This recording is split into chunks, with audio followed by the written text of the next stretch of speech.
Los estilos de vida de hoy, la información actual de los temas de tu interés, la fama, la moda, todo escúchalo en Club Trendy. Club Trendy, solo por el 1040, Radio Mujer.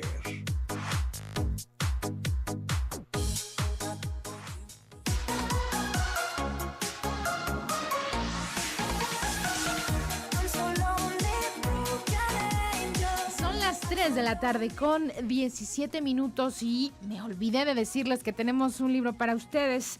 La Mariscala es una obra de Guadalupe Loaesa, padrísimo, porque fíjate que es un libro de época. Nos habla de un romance entre una joven mexicana de 17 años y un destacado militar francés, y nos sitúa en aquella época de nuestro México, y la verdad es que para qué te cuento más. Si te gusta, comunícate con nosotros 31 22 11 90, 36 47 18 83, 331 019 07 12 son las vías de comunicación con nosotros. Gracias a nuestro querido Miguel Ángel Rodríguez, que ya se comunicó con nosotros y ya nos mandó su Juanga bailando.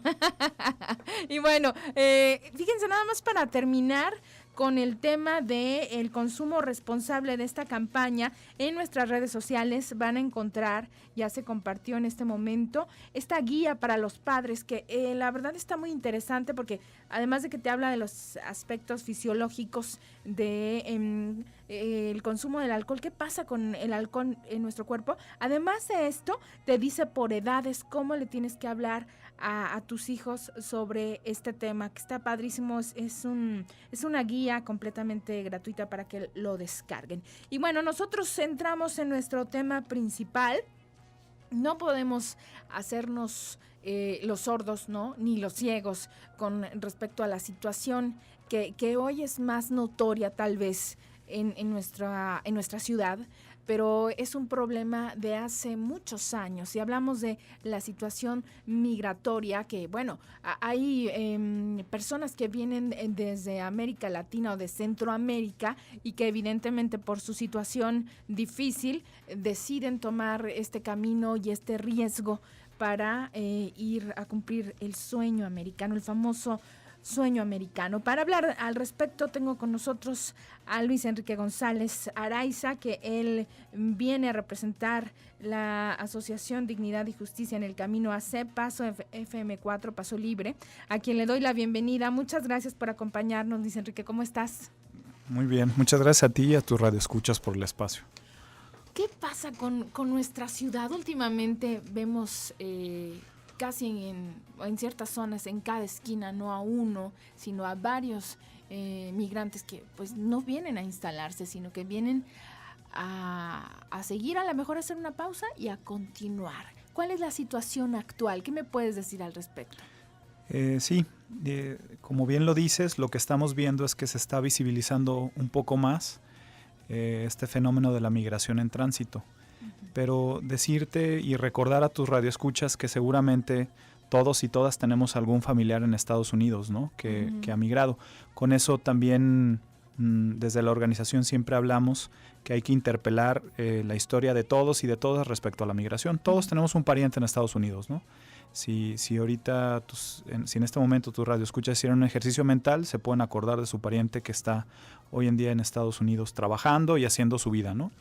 Y en ese sentido decir que México es un país que da origen a la migración y somos parte de un circuito migratorio que migra del sur hacia el norte, ¿no? ¿Y cuál es el norte? Pues Estados Unidos. Quizás lo que en recientes fechas se está visibilizando de manera más clara es que por la zona metropolitana de Guadalajara no solamente ahora son mexicanos los que están transitando rumbo a Estados Unidos, ¿no? Sino que ahora también nuestros compañeros y compañeras latinoamericanos, en específico, qué bien que tú lo señalaste, estos compañeros provenientes de 3 países principalmente de Centroamérica, Honduras en primer lugar, El Salvador en segundo y Guatemala, pues que están haciendo el mismo paso migratorio que nosotros hicimos en su momento o seguimos haciendo hacia Estados Unidos, ¿no? Entonces quizás ese es como el nuevo elemento que se presenta ante nosotras, ¿no? Enrique, hay aquí una situación muy ambigua, porque por un lado estamos peleando que no se construya un muro, que se respeten los derechos de los mexicanos en la frontera con Estados Unidos, pero por el otro lado, en el sur también hay violación de derechos en nuestra frontera. Y no solamente diría el sur, también diría en general el país entero. Por eso hay un autor, hay un académico aquí en el TEC, se llama Eduardo González, que acuñó un término llamado frontera vertical. Las fronteras no son horizontales y no inician y no solamente se ciñen al Suchiate en el sur, ¿no? Este río que divide los países de Guatemala y México y Belice, sino que también hay otra frontera que le llama este autor una frontera vertical, es decir, todo el país en su conjunto es una frontera para los migrantes, ¿no? Porque entonces existen procesos de discriminación que se dan en todas las entidades federativas, ¿no? Porque, digo, al final de cuentas, como seres humanos, a lo que desconocemos tenemos por un mecanismo de defensa a tenerle miedo, ¿no? Lo que desconocemos, pues le tememos y no lo queremos cerca, ¿no? Y en ese sentido, nuestra organización, por ejemplo, una de las grandes líneas de acción que tiene es eso, visibilizar y por ejemplo eso que tú mencionas, ¿no? Señalar que lo que nosotros queremos para nuestros connacionales en Estados Unidos, pues debe haber un principio de congruencia para todos aquellos centroamericanos que están cruzando por nuestro país. Pero te voy a decir algo más hacia allá, porque la Constitución Política de los Estados Unidos Mexicanos así lo establece, ¿no? En el primer artículo constitucional señala que todas las personas que se encuentran en territorio nacional gozarán de los derechos humanos establecidos en la Constitución y en los tratados internacionales. Y con esto, lo que nos dice ese artículo es que sin importar qué estado-nación tengas o qué etiqueta te identifique, tú tienes los mismos derechos que tú y como yo por ser mexicanos, ¿no? Entonces va algo más allá de la congruencia, ¿no? Qué importante lo que estás diciendo, porque en ese momento no tienen una regularización migratoria, exacto, significa que no tienen derechos y se da mucho la violación de sus derechos y además ni siquiera ellos a veces tienen conocimiento de esto, ¿no? Claro, y me gusta mucho que utilizaste un término por el cual también estamos abogando todos los defensores y defensoras de derechos humanos de personas migrantes, y es esto: una persona sin documentos en el país, como dirán los franceses, ¿no? Sin papeles, no comete un delito, comete una falta administrativa. Una falta administrativa es tan grave como tomar una bebida alcohólica en vía pública, ¿cierto? Es una sanción que o pagas una multa o permaneces privado de tu libertad hasta por 36 horas. Pero no por beber esa bebida en vía pública tu expediente se manchó, diríamos en un argot popular, ¿no? Ajá. Es lo mismo con la migración irregular. Quien viaja a México y lo hace de manera irregular, que tampoco podemos decir sin documentos, porque muchos y muchas de ellos traen sus documentos de su país de origen. Claro. Que no sean válidos aquí por el Estado mexicano es otra cosa. Pero entonces todos estos compañeros lo único que tienen es un irregular estatus migratorio, pero no son ilegales. Porque nadie podemos ser ilegal, porque la ilegalidad solo puede ser atribuible a los objetos que pueden estar dentro y fuera del comercio o a las acciones que hacen las personas, ¿no? Privar de la vida a alguien es una acción ilegal, pero quien priva de la vida a alguien no es ilegal. Entonces, cuando nosotras llamamos a una persona migrante ilegal, lo que estamos haciendo, estamos cosificándolo. Y en términos jurídicos no está bien establecido. Persona sin documentos es una persona irregular. Y en ese sentido, vuelvo a hacer énfasis, tengas o no tengas documentos en el país, la Constitución misma establece que tiene todos los derechos que tú y que yo tenemos. ¿Cuál es el camino, Luis Enrique, que regularmente ellos trazan y siguen? Sí, aquí es interesante porque a partir de conocer cuál ha sido su trajín, su caminar, podemos pues realmente entender o empatizar con la magnitud de las situaciones que viven, ¿no? En el entendido que una persona cruzó por el país de manera irregular, lo hacen en la mayor parte de esto, pues lo hacen primero cruzando este río, ¿no? Lo hacen a través de balsas. Una vez que llegan a territorio nacional, se internan y tienen que caminar. Caminan hasta las primeras líneas del ferrocarril, que en días estamos hablando que pueden llevarse de 2 a 4 días. Y una vez que toman las líneas del ferrocarril, esas líneas del ferrocarril los pueden llevar a 3 destinos. Imaginemos nuestro mapita que nos enseñaban en la primaria con el mapa de México. Y en este momento tracemos 3 líneas que van de norte a sur y que la primera pase por los estados del Golfo, que ustedes en su radioescuchas los conocen, Tamaulipas, Veracruz, Tabasco. Otra línea que cruce por los estados del centro hasta llegar a Ciudad Juárez, Chihuahua. Y una línea final que va a cruzar por toda la ruta del Pacífico. Esas 3 líneas, en términos generales, son las que el migrante en tránsito puede elegir para llegar hasta la frontera con Estados Unidos. Obviamente, el tiempo de cada una es distinto al llegar. Desde luego. El más cercano es la que está en el Golfo, que es alrededor en promedio de 7 a 9 días. La del centro entre 15 a 20 días. Y nuestra ruta, justo donde nos encontramos en Guadalajara, es una ruta que más o menos dura entre 30 a 35 días, ¿no? Entonces estamos hablando que las personas, por ejemplo, que vienen de Honduras, ya llevan, cuando pasan por Guadalajara, un aproximado de 30 días de camino. Más o menos tenemos nosotros contabilizados en nuestro albergue entre 25 a 30 días, de 20 a 30 días en el camino, porque puede variar por cada condición, ¿no? ¿Y a qué se enfrentan? Porque me suena 30 días de viaje, bueno, ya de entrada el cansancio, ¿no? Claro. El hambre. Pero ¿qué es lo más, qué es lo más fuerte? Y porque imagínate que no solamente tienen recorrido el territorio mexicano, sino que también tiene el recorrido el territorio hondureño y el territorio guatemalteco. Claro. ¿No? Entonces está en tras de sí un caminar muy grande. Y primero, digamos, de los factores a los que se enfrenta una persona. Primero, pues el clima, ¿no? Los factores de clima, de la topografía del terreno. Nosotros como país somos sumamente diversos en biodiversidad, ¿no? Entonces, podemos, justo por las trayectorias que pasan los migrantes, pueden desde fríos inclementes hasta calores, ¿no? Y eso es por el aspecto climático. Pero ¿qué tal? Ahora vámonos con el aspecto de las personas. Tienen que lidiar con algunos servidores públicos que no hacen su trabajo y que son estos servidores públicos quienes infringen delitos y violaciones a derechos humanos. Y te voy a dar otro más. Algunas poblaciones, algunos civiles que tampoco están de acuerdo con su migrar, pues también pueden ser objeto de procesos discriminatorios en contra de ellos. Es decir, tú tienes una serie de factores que en general ubican al migrante como una persona sumamente vulnerada, ¿verdad? Uh-huh. No, y antes de ir a la pausa, que me quedan 10 segundos, para muchas personas es inmigrante igual a delincuente. Y claro, ojo, hay una gran diferencia. Bueno, vamos a seguir platicando de esto, pero será al regreso de la pausa. 31 22 11 90 36 47 18 83 331 019 07 12. Volvemos.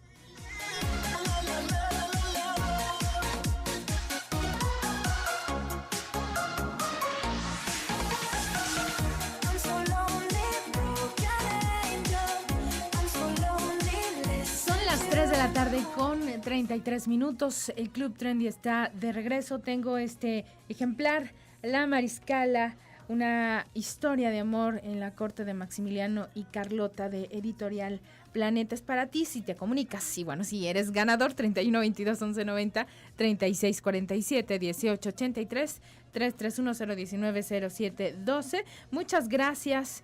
Ya están participando, terminación 2250, muchas gracias por tus comentarios. 9147 también, desde luego ya estás participando. Comenta aquí, la frase "no eres tú, soy yo" es la que debe decidir si me apego a las leyes o lo hago muy fácil. Muchas gracias, Sara, por tu comentario, por tu aportación. Y bueno, nosotros seguimos platicando sobre la situación de, el paso libre que hay en nuestra ciudad, en nuestro país. Estamos con Luis Enrique González de Dignidad y Justicia en el Camino AC, que bueno, pues ya a grandes rasgos nos platicaba sobre el camino que recorren, las rutas y la situación, ¿no? De manera general. Antes de la pausa, Luis Enrique, nos quedamos con esta parte de, a veces no respetamos los derechos de ellos, ¿no? Hablabas de corrupción o de servidores públicos que usan el poder de manera inadecuada. Uh-huh. Pero si estos derechos son corrompidos, ¿cuál es el castigo?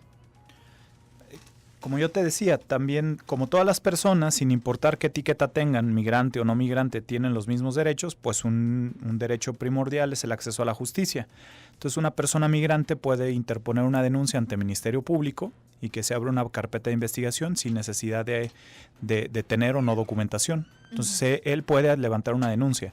Ahora, o puede acceder a medios no jurisdiccionales, como levantar una queja ante la Comisión Nacional de los Derechos Humanos o ante la Comisión Estatal de los Derechos Humanos. Eso es algo que puede hacer la persona migrante. Es decir, todos los medios que tú tienes como mexicano o mexicana son los mismos medios que puede hacer valer la persona migrante.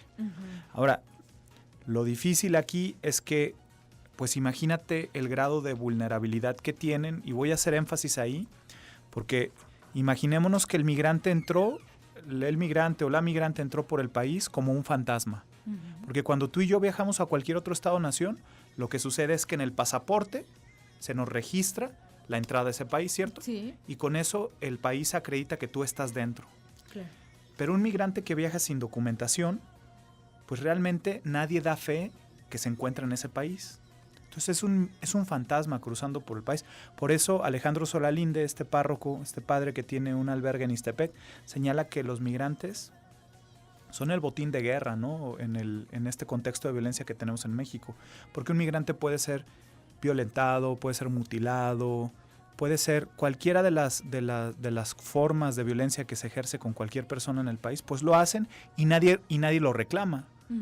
Y quien lo quiera reclamar, nadie puede comprobar que estuvo en el país. No hay pruebas. Entonces ahí hay un grado de vulnerabilidad muy grande que presentan las personas migrantes. Dora Luz García se comunica y dice, generalmente encontramos a mucha gente en la calle, pero ¿cómo distinguimos quiénes sí son inmigrantes?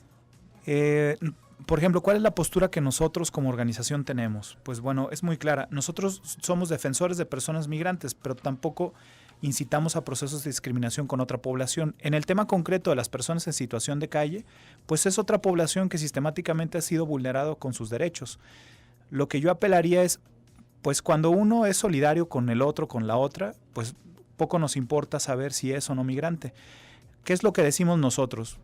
Pues canalícenlos, ¿no? Si la persona es usuaria o es persona migrante, nosotros podemos brindarle un albergue, una ropa, una muda de ropa, alimentación, un cambio, un baño, aseo, la asistencia jurídica, médica, psicológica. Yo diría eso.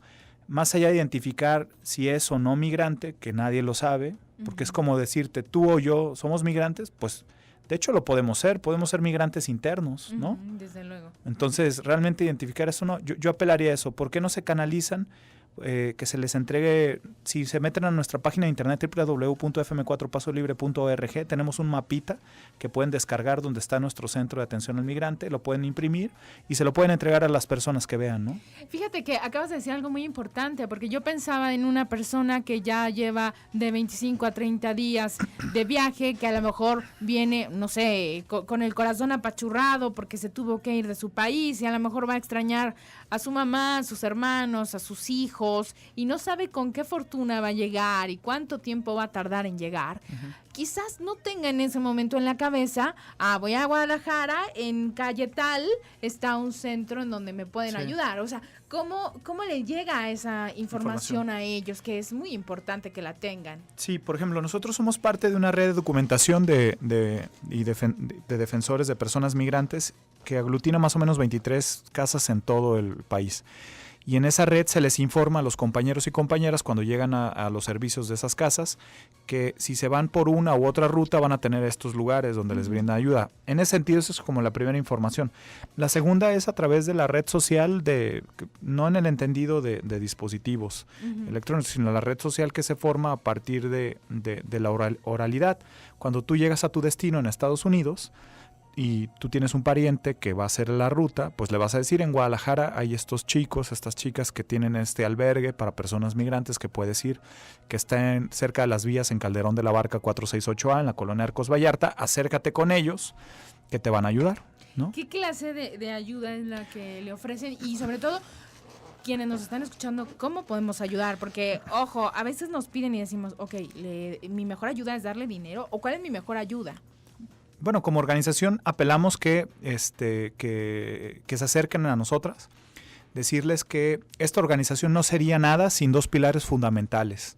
El primer pilar es el voluntariado, porque realmente son a partir del voluntariado que nosotros operamos nuestro albergue, ¿no?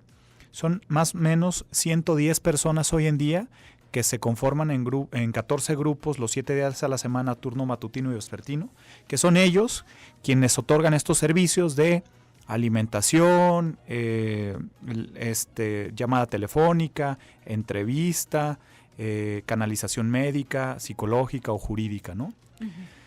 Y el otro pilar fundamental que sustenta nuestro quehacer son los donadores, ¿no? Uh-huh. Decirles que el 90% de la estancia de día de nuestro centro es financiada por donadores individuales, por personas de buena voluntad que no tienen tiempo de acudir al albergue y trabajar como voluntarios, pero sí tienen la disposición y sí le apuestan a este proyecto de ayuda humanitaria y por lo tanto o donan en especie o donan en efectivo porque somos donataria autorizada por el SAT, expedimos recibos deducibles de impuestos, o en especie, en efectivo, o lo hacen a través de PayPal. Por ejemplo, tenemos este PayPal que es tú domicilias tu tarjeta de crédito y puedes donar desde 100 pesos mensuales y en el momento que tú lo decidas concluir. Entonces, sin estos dos pilares fundamentales, nosotros no seremos nada. Donadores por una parte y voluntariado por otra, ¿no? ¿Más o menos a cuántas personas reciben por mes? Tenemos contabilizado, es un promedio porque la migración puede aumentar o disminuir. Pero, por ejemplo,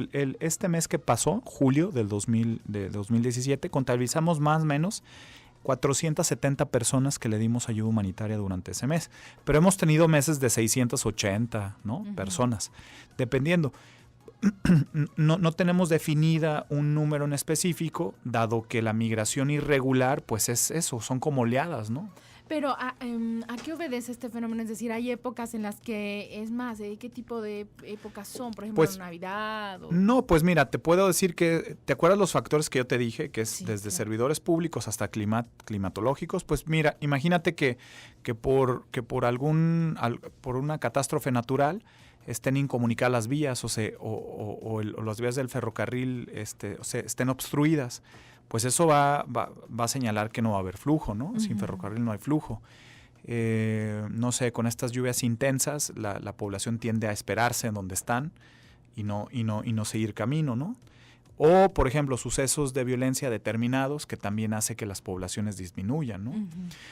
Voy a hacerte solamente que las personas, tus radioescuchas, pues tengamos memoria histórica. Justo anteayer se conmemoraron 7 años de una matanza que hubo de 72 migrantes en un municipio que se llama San Fernando, en Tamaulipas. Y estos migrantes hace 7 años tenían la misma intención que tienen los migrantes que atendemos, ¿no? Personas que están tratando de conseguir mejores condiciones de vida, ¿no? Y que en su momento pues fueron detenidos y fueron privados de su vida en ese paraje, ¿no?